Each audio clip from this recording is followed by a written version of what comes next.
할렐루야, 하나님께 영혼 돌립니다. 자, 이제 14장 본문으로 갑니다. 기도합니다. 영광과 감사와 존귀가 하나님께 있습니다. 온 마음으로 하나님을 사랑하며 예비합니다. 종을 낮추시고 겸손하게 하시고 오직 말씀에 통로만 되기를 원합니다. 이 말씀을 사모하는 모든 주의 백성들을 축복하시고 우리가 구원의 눈이 떠진 것처럼 삶에 대해서도 눈이 열리는 은혜가 있기를 원합니다. 성령 안에서 날마다 다듬어지고 세워지는 성도의 모습, 삶을 회복하기를 원합니다. 말씀을 사모하는 모든 죄 백성들을 축복하시며 눈을 여시고 귀를 열어 주옵소서. 하나님의 능력과 지혜로 이 말씀이 깊이 있게 열려지기를 사모합니다. 오늘도 말씀하실 하나님을 찬양하며 기다립니다. 예수님의 이름으로 사모하며 기도합니다. 아멘. 자, 성도의 삶의 기본적인 원리들입니다. 먼저 1절로 4절 약한 자들을 받으라. 1절 말씀만 읽습니다. 믿음이 연약한 자를 너희가 받되 그의 의견을 뭘 했습니까? 비판하지 말라. 정죄하지 말라는 겁니다. 비판하지 말라는 겁니다. 우리가 이미 살펴왔던 대로 정죄, 비판 이러한 죄들은 참 무서운 죄입니다. 수많은 죄들이 있지만 그 가운데 가장 무서운 죄 중에 하나가 바로 이 비판하는 죄, 정죄하는 자입니다. 왜냐? 사탄은 참소하는 자다라고 분명히 요한계시록 12장 10절 이하에 말씀하고 있습니다. 성령은 우리를 정죄하거나 비판하지 않습니다. 그 열매로 아는 겁니다. 그러면 여러분, 우리가 비판하지 않게 해서 정죄하지 않게 해서 이런 연약한 자들의 특징을 잘 알아야 됩니다. 네 가지의 특징이 드러나고 있는데요. 세 가지 1절로 4절에 세 가지 특징이 드러납니다. 그 첫째는 의심한다. 믿음이 연약한다는 것은 아직 믿음이 온전치 못하다. 의심이 있다라는 겁니다. 믿음이 아직 강하지 못할 때 의심이 들어오죠.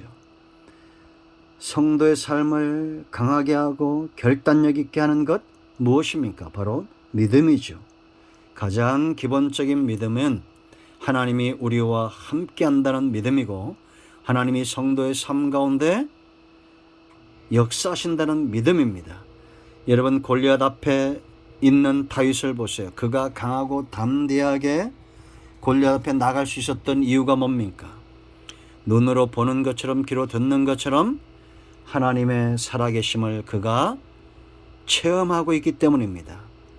그 흔들리지 않는 견고한 믿음이 골리앗 앞에서도 당당하게 만들죠. 홍해 앞에 원망과 불평했던 그들의 문제는 뭡니까? 홍해가 아니죠. 뭐가 문제입니까? 믿음이 연약함의 문제입니다. 바다 위를 걷다가 물에 빠진 베드로의 문제가 뭡니까? 바람 부는 그 환경이 아니죠. 그의 믿음의 연약함, 의심하는 겁니다. 믿음 없는 자 왜 의심하냐고 주님이 그에게 권면하시죠. 책망하시죠. 여러분, 우리는 환경과 문제 앞에 그것을 탓하거나 주저앉거나 또 그런 주저앉은 사람들을 향해서 비판하지 말아야 됩니다. 문제는 우리의 믿음이 아직 연약하다는 것이고, 그러나 희망은 이 믿음은 반드시 성숙한다라는 겁니다. 처음부터 강한 믿음을 가지고 산을 옮길 만한 믿음을 가지고 존재하는 자는 없습니다. 우린 전부 믿음이 연약했던 의심하는 자들이었다는 겁니다.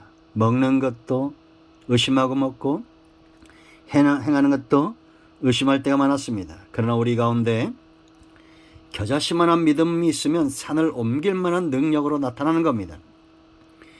이거는 적은 믿음이 아니라 생명력 있는 믿음이라고 그랬죠. 겨자씨는 작은 것이지만 생명이 있습니다. 그 생명이 땅에 떨어져 결실할 때 이제는 큰 나무가 되고 새들이 깃들이는 큰 나무가 되는 거예요. 이게 하나님의 나라라고 분명히 말했습니다. 그러므로 여러분, 저나 여러분이나 과거에 의심했던 자들이죠. 믿음이 연약했던 자들입니다. 그럴 때 우리는 비판하지 말아야 됩니다. 반드시 그것을 극복하게 될 것이다.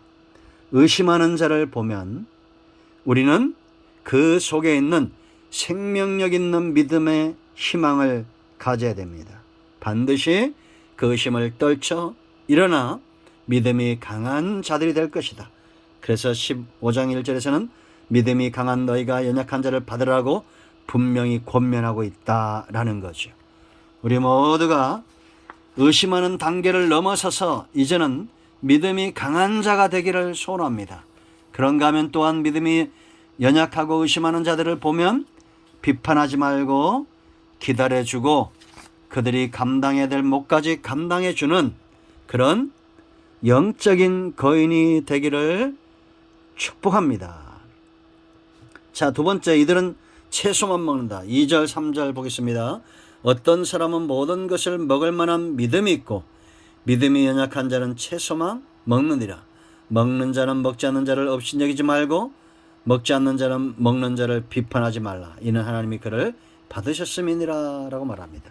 구체적인 예로는 당시에 제사한 음식을 먹어야 되냐 말아야 되냐 뭐 이런 우상에게 드렸던 것들을 먹어야 되냐 말아야 되냐 이런 문제 때문에 다툼이 일어나는 적이 있었습니다.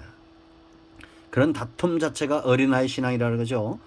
여러분, 항상 성도는 믿음이 연약한 자들을 위해서 행동하는 것이 중요합니다. 마치 어린 아이를 품에 안고 있는 어미처럼 그렇게 행동하면 돼요.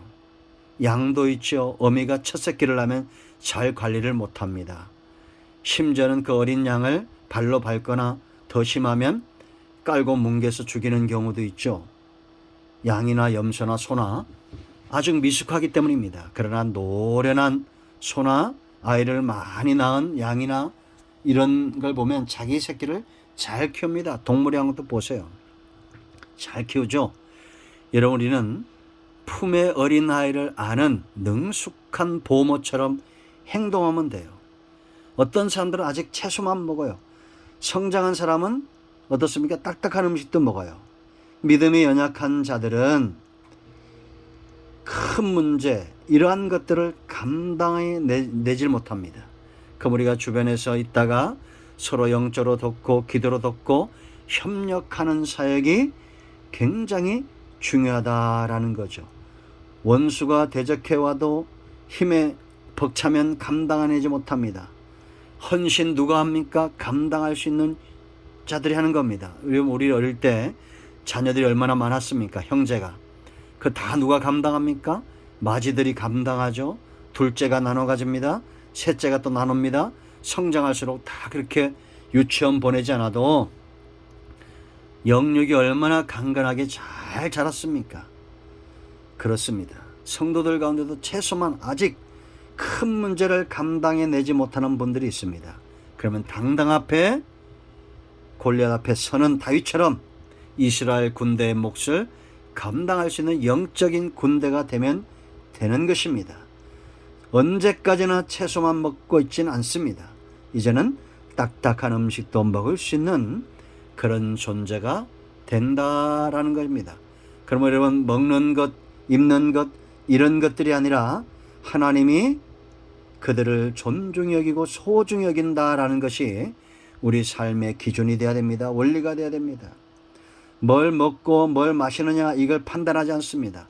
부모는 자기 자식이 뭘 먹든지 왜 널 이걸 먹느냐라고 말하지 않습니다. 그냥 자식이기 때문에 소중히 여깁니다. 자, 믿음이 연약한 자 세 번째 특징, 그들은 주인의식이 약합니다. 4절 말씀 보면 남의 하인을 비판하는 너는 누구냐? 그가 서 있는 것이나 넘어지는 것이 자기 주인에게 있으며 그가 세움을 받으리니 이는 그를 세우는 권능이 주께 있습니다. 주인에게 종들이 있는데 연약한 자, 넘어지는 자도 있다는 거예요. 그를 세울 능력이 주인에게 있다는 겁니다. 여러분, 우리가 신앙생활이 깊어진다는 것은 우리가 13장에 대한 주권, 하나님이 나의 주인 된다는 이 분명한 의식이 세월이 갈수록 더 견고해지는 거죠. 주인의식이 분명해지는 겁니다. 예수님 외에는 구원의 주가 없고 예수님 외에는 내 목자가 없으며 하나님 외에는 여호와가 없다는 이 확고한 심령은 가장 기본적인 겁니다. 그러나 처음부터 이런 믿음이 생기지 않죠.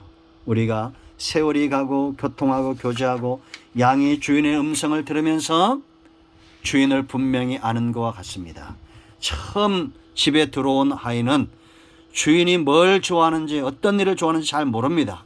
그러면 먼저 들어온 이 포도원의 일꾼들이 하인들이 더 열심히 행하면 되는 거예요. 주인이 어떤 분인가도 알려주고 그래야 우리가 실족하여 넘어지지 않습니다. 자, 여러분, 연약한 자들을 위하는 삶을 살아야 됩니다. 그러기 위해서는 그들의 약점을 잘 알아야 됩니다. 의사가 환자를 알지 못하면 어떻게 치유하겠습니까? 연약한 자들을 잘 살펴보십시오. 그리고 그들을 돕는 보모와 같은 자들이 되기를 축복합니다. 아멘. 오늘은 여기까지 합니다. 기도합니다. 하나님, 이 말씀대로 되기를 사모합니다. 예수님의 이름으로 사모하며 기도합니다. 이제 축복합니다.